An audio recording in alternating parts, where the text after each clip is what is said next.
एक बार एक व्यक्ति गौतम बुद्ध के आश्रम में रहने के लिए आता है। आश्रम की शांति में 2 दिन बिताने के बाद वो बुद्ध के पास जाता है और कहता है, बुद्ध, मेरे मन में कुछ प्रश्न उठ रहे हैं। मैं आपसे उन प्रश्नों के उत्तर जानने आया हूँ। बुद्ध ने मुस्कुराते हुए कहा, पूछो, क्या प्रश्न है तुम्हारे? व्यक्ति ने कहा, बुद्ध, मैं अपने जीवन से बिल्कुल भी खुश नहीं हूँ। दुखों और मुसीबतों के पहाड़ ने मेरे जीवन को नर्क बना रखा है। मेरी जिंदगी में कुछ भी अच्छा नहीं चल रहा, कुछ भी। मैं आपसे जानना चाहता हूँ कि आखिर मेरे साथ ये सब क्यों हो रहा है? मैं ही इतना भागा क्यों हूँ? बुद्ध ने कहा, सबसे पहले तो तुम ये बताओ कि तुम्हारे इस दुख का कारण क्या है। वो कौन सी चीजें हैं जिसने तुम्हें इतना व्याकुल और चिंतित कर रखा है? बुद्ध के प्रश्न के बारे में थोड़ी देर तक सोचने के बाद व्यक्ति ने कहा, बुद्ध, ये कैसा बेतुका सवाल है। मैंने आपसे प्रश्न किया और आप उत्तर देने के बजाय मुझे इसे वापस प्रश्न कर रहे हैं। व्यक्ति की बात सुनकर बुद्ध मुस्कुराए और बोले, दुख तुम्हारा है तो इसका कारण भी तुम्हें ही पता होना चाहिए। अगर तुम्हारे दुख का कारण तुम्हें ही नहीं पता तो फिर तुम मुझसे कैसे उम्मीद कर सकते हो कि मुझे तुम्हारे दुख का कारण पता होगा? व्यक्ति ने कहा, बुद्ध, लेकिन लोग तो कहते हैं कि आप भगवान हैं, आप सब कुछ जानते हैं, आप लोगों के मन को पढ़ लेते हैं, फिर आपको मेरे दुख का कारण तो पता ही होगा। बुद्ध हल्के से मुस्कुराए और फिर गंभीर आवाज में बोले, यही तो तुम सबसे बड़ी गलती कर रहे हो। तुम सोच रहे हो कि कोई और आएगा और तुम्हारी सारी समस्याओं से तुम्हें छुटकारा दिला देगा, लेकिन ऐसा कभी नहीं होने वाला। अगर तुम्हारी परेशानियों से तुम्हें कोई छुटकारा दिला सकता है तो वो तुम खुद हो। तुम्हें लगता है कि मैं बुद्धत्व को प्राप्त हो चुका हूँ तो मैं तुम्हारी समस्याओं को खत्म कर सकता हूँ। नहीं, मैं भी तुम्हारी ही तरह हूँ। बस फर्क ये है कि अब मेरे अंदर कोई उलझन शेष नहीं रह गई। सब कुछ स्पष्ट हो चुका है और जिस दिन तुम्हारे अंदर की भी सारी उलझनें समाप्त हो जाएंगी, उस दिन से तुम्हें भी अपनी समस्याओं के समाधान के लिए किसी बुद्ध के पास जाने की जरूरत नहीं पड़ेगी। बुद्ध ने व्यक्ति से पूछा, क्या तुमने कभी किसी पुष्प को ध्यान से देखा है? यह सुन व्यक्ति आश्चर्यचकित होकर बोला, बुद्ध, पुष्प तो एक बहुत ही साधारण सी चीज है, उसे तो सभी ने देखा है। बुद्ध ने कहा, पुष्प भोर सवेरे के अंधकार में बस एक कली होता है।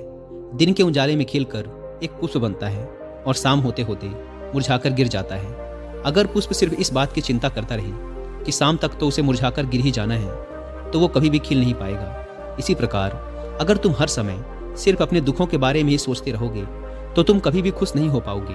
अगर तुम थोड़ा ध्यान से देखो तो तुम पाओगे कि अब भी तुम्हारे जीवन में ऐसी बहुत सी चीजें हैं जिनके लिए तुम अभी खुश हो सकते हो, जिनके बारे में सोचकर तुम मुस्कुरा सकते हो, अंदर से खुश हो सकते हो। तो मैं तुमसे कहना चाहता हूँ कि तुम अपने जीवन की कमियों की बजाय अपने जीवन की इन अच्छाइयों पर ध्यान दो। अगर तुम्हें अपने जीवन में खुशी चाहिए तो तुम्हें इस शाश्वत नियम का पालन करना ही पड़ेगा। जीवन की अच्छी और सकारात्मक चीजों की तरफ ध्यान देना ही पड़ेगा। मैं तो केवल तुम्हें रास्ता दिखा सकता हूँ, उस रास्ते पर चलने का तरीका बता सकता हूँ, लेकिन अगर तुम खुश रहना चाहते हो तो उस रास्ते पर चलना तो तुम्हें ही पड़ेगा। बुद्ध के मुंह से ऐसी बातें सुनने के बाद वह व्यक्ति थोड़ी देर तक शांत बैठा रहा। फिर उसने कुछ सोचते हुए कहा, लेकिन बुद्ध, एक बात मेरे समझ में नहीं आ रही। क्या मेरे जीवन की सारी समस्याओं का समाधान एक ही बार में किया जा सकता है? बुद्ध ने बहुत ही शांति से जवाब देना शुरू किया। मान लो कोई भविष्य देखने वाला व्यक्ति तुम्हें यह बता देता है कि आज शाम तक तुम्हारी मृत्यु निश्चित है, तो क्या ये जानने के बाद तुम उन बातों की चिंता करोगे जिनके बारे में सोचकर तुम अभी चिंतित हो रहे थे?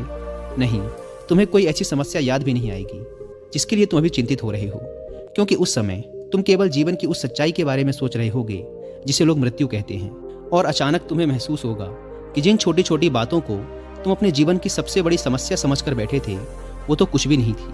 अचानक तुम्हें लगेगा कि चिंता करना तो व्यर्थ है, मैं तो शाम तक इस दुनिया को छोड़कर जाने वाला हूँ। और तुम्हें अपने जीवन के वो सारे पल व्यर्थ लगेंगे जो तुमने चिंता, जलन और बेवजह के दुख में बिताए थे। लोग बोलते तो हैं, लेकिन वो कभी भी अंदर से स्वीकारते नहीं कि एक दिन उन्हें भी इस दुनिया को छोड़कर जाना है। उनकी चाहत, उनकी इच्छाएं इतनी मजबूत होती हैं कि वो खुद को अमर मान लेते हैं। खुशी और दुख दोनों ही स्थायी नहीं हैं, ये हमारे कर्मों और विचारों की वजह से पैदा होते हैं। व्यक्ति जो कि बुद्ध की बातों को पूरा ध्यान लगाकर सुन रहा था, उसने बीच में रोकते हुए कहा, बुद्ध, तो क्या आपके कहने का अर्थ ये है कि मैं हमेशा ये सोचता रहूं कि मैं मरने वाला हूं, और क्या ऐसा सोचना मेरी सारी समस्याओं को खत्म कर देगा? बुद्ध ने कहा, नहीं, ऐसा कभी मत सोचो। बस तुम्हें यह स्वीकार कर लेना है कि इस दुनिया में मेरी उपस्थिति अनिश्चित है और जब तक मैं यहाँ हूँ एक खुश जीवन जीऊँगा। जो भी अच्छी चीज़ें तुम्हारे जीवन में हो रही हैं या हैं, उनके साथ जियो। वो तुम्हें अंदर से खुशी और शांति देगी। अपने दिमाग को सही करो और धीरे धीरे तुम्हारे अंदर की सारी उलझनें समाप्त हो जाएंगी। इंसान के जीवन के ज़्यादातर दुख और समस्याएं उसकी इच्छाओं की वजह से पैदा होते हैं। इसीलिए अपने मन को नियंत्रित करो। अगर तुम अपने दिमाग को एक बच्चे के दिमाग के जितना सुलझा कर रख सकते हो तो तुम्हें आंतरिक शांति का अनुभव होगा। व्यक्ति ने कहा, बुद्ध, आपने मन के नियंत्रण की बात की। अपने इस चंचल मन को हम नियंत्रित कैसे कर सकते हैं? बुद्ध ने कहा, तुम्हें सबसे पहले खुशी और दुख के बीच के अंतर को समझना जरूरी है। तुम्हें पहले ये जानना होगा कि तुम्हारे लिए खुशी और दुख का क्या मतलब है। फिर उसके बाद अभ्यास के द्वारा तुम्हें अपने मन को ऐसे तैयार करना है कि ज़्यादा खुशी के मौके पर यह ना तो बहुत ज़्यादा खुश हो और ना ही दुख आने पर बहुत ज़्यादा दुखी। तुम्हें अपने आप को पूरी दृढ़ता के साथ मध्य में रखने का प्रयास करना है, जिसे मैं मध्यम मार्ग कहता हूँ। अगर तुम अपने जीवन में गहराई से झांको और यह पता करने की कोशिश करो कि तुम्हारे दुख क्या हैं और ये क्यों पैदा होते हैं, तो अंत में तुम्हें इसका एक ही जवाब मिलेगा कि तुम्हारे सारे दुखों का कारण तुम खुद हो। तुम्हारी इच्छाएं, तुम्हारी चाहत, तुम्हारा लगाव ही तुम्हारे सारे दुखों का कारण है। पर क्योंकि मन ही तुम्हारी सारी चाहत, सारी इच्छाएं पैदा करता है, इसीलिए अगर तुमने अपने मन को नियंत्रित कर लिया तो तुम्हारे सारे दुख खत्म हो जाएंगे। दोस्तों, अगर आप गौतम बुद्ध की शिक्षाओं और उनके द्वारा बताए गए मध्यम मार्ग के बारे में विस्तार से जानना चाहते हैं तो इसके लिए आप कुक एफएम पर हिंदी में एक ऑडियो बुक सुन सकते हैं जिसका नाम है being to becoming Buddha.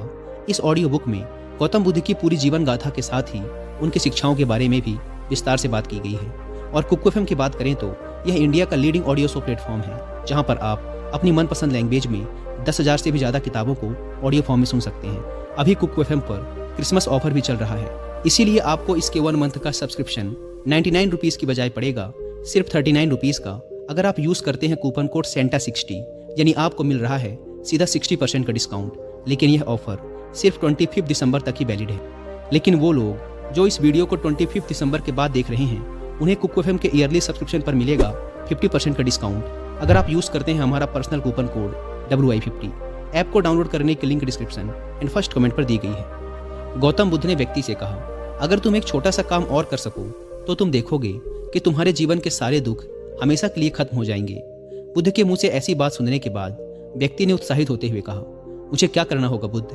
Buddha ने कहा, अगले 2 दिनों तक तुम किसी से बात नहीं करोगे और 2 पेपर लेकर आश्रम की एकांत जगह पर बैठ जाओगे।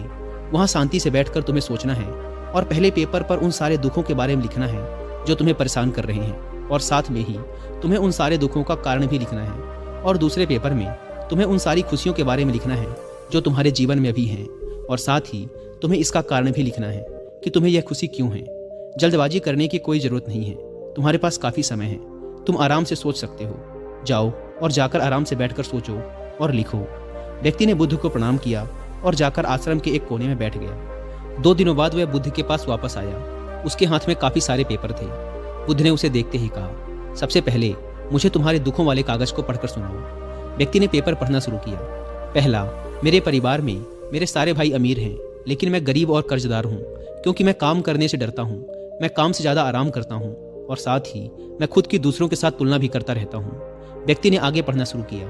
दूसरा, मेरे पड़ोसियों ने अपना बहुत सा धन बचत के रूप में रख रखा है, लेकिन मेरे पास बचत के नाम पर कुछ भी नहीं है। इसका सबसे पहला कारण यह है कि मैं बहुत ही कम काम करता हूँ, जिसकी वजह से मैं बहुत थोड़ा ही कमा पाता हूँ, लेकिन मैं खर्च बहुत ज़्यादा करता हूँ अपनी गलत संगति की वजह से, जिसका परिणाम ये है कि आज मेरे पास बचत के नाम पे कुछ भी नहीं है। तीसरा, मेरी पत्नी बहुत लंबे समय से बीमार है और इसकी इस बीमारी का कारण मैं खुद हूँ, क्योंकि अपनी लापरवाही की वजह से मैं उसे कभी भी किसी वैद्य के पास नहीं ले गया। मैंने उसे किस्मत के भरोसे छोड़ दिया।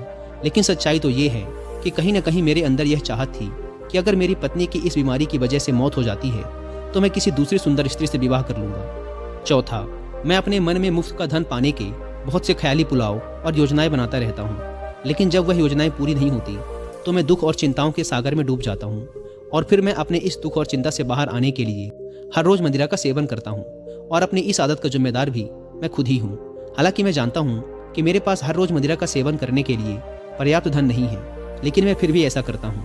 हालांकि मैं मदिरा और धूम्रपान के सेवन के बिना भी अपना दिन खुशी खुशी जी सकता हूँ, लेकिन मैं फिर भी ऐसा करने के लिए बहाने ढूंढता रहता हूँ। हे बुद्ध, ये चारों मेरे सबसे बड़े दुख हैं, और बहुत गहराई से सोचने के बाद मैंने पाया कि कहीं ना कहीं अपने इन चारों दुखों का कारण मेरे द्वारा किए गए कर्म और मेरे विचार ही हैं।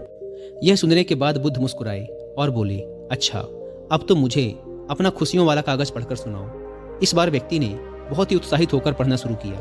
पिछले 2 दिनों के दौरान मैंने जो भी जाना और अनुभव किया वह मैंने अब तक की अपनी पूरी जिंदगी में कभी नहीं किया था। पिछले 2 दिनों के दौरान मैंने यह महसूस किया कि मेरे अंदर असीम शांति और आनंद का सागर भरा पड़ा है और मैं अपने इस अनुभव को पाकर बहुत प्रसन्न हूँ। मेरी खुशी के कारणों की सूची बहुत लंबी है, जिसे पढ़कर आपको सुनाने में बहुत लंबा समय लग जाएगा। व्यक्ति के मुंह से ऐसी बातें सुनने के बाद बुद्ध मुस्कुराए और बोले, सिर्फ तुम्हारे लिए ही नहीं बल्कि हम सब के लिए भी कारण एक समान ही होते हैं। वो तो इंसान अपनी अज्ञानतावश अपना बहुत सा समय बर्बाद कर देता है अपने दुख के कारणों का पता लगाने में। यहाँ तक कि हमारा जीवन तो खुशी, शांति और आनंद को इकट्ठा करने की एक तिजोरी है। बुद्ध ने व्यक्ति से कहा, तुम्हें अपनी खुशी के सारे कारणों को बताने की जरूरत नहीं है, तुम सिर्फ उसमें से कुछ को पढ़कर मुझे सुना सकते हो। व्यक्ति ने एक बड़ी मुस्कान के साथ पढ़ना शुरू किया। पहली खुशी इस बात की है कि मैं अभी जीवित हूँ और इस दुनिया में जी रहा हूँ। मैं स्वस्थ और मजबूत हूँ। मेरे माता पिता हैं, एक पत्नी है और 2 बच्चे हैं। इस दुनिया के दूसरे खुशनसीब व्यक्तियों की तरह ही मेरे पास भी बहुत से अनमोल खजाने हैं, जैसे कि मेरे माता पिता का मेरे प्रति स्नेह, मेरे पत्नी का प्रेम, मेरे बच्चों का लाड़ प्यार और एक पिता बनने की खुशी। मेरी खुशी का अगला कारण ये है कि मैं काम कर सकता हूँ, क्योंकि मैं स्वस्थ और तन मन से मजबूत हूँ। मैं कोई भी अच्छा काम सीख कर अपनी आमदनी को बढ़ा सकता हूँ और अपने परिवार की सभी ज़रूरतों को खुशी खुशी पूरा कर सकता हूँ। मैं खुश हूँ क्योंकि मैं एक खुशहाल परिवार बना सकता हूँ, बिना खुद की अपने पड़ोसियों और अपने भाइयों से तुलना करे। और आपकी कृपा से मेरे अंदर जिस मानवता ने जन्म लिया है, उसकी सहायता से मैं अपनी सारी बुरी आदतें छोड़कर एक खुशहाल और आनंदित जीवन जी सकता हूँ। और सबसे बड़ी खुशी और सौभाग्य की बात मेरे लिए ये है कि मैंने महान गौतम बुद्ध के चरणों में अपने लिए जगह पाली है।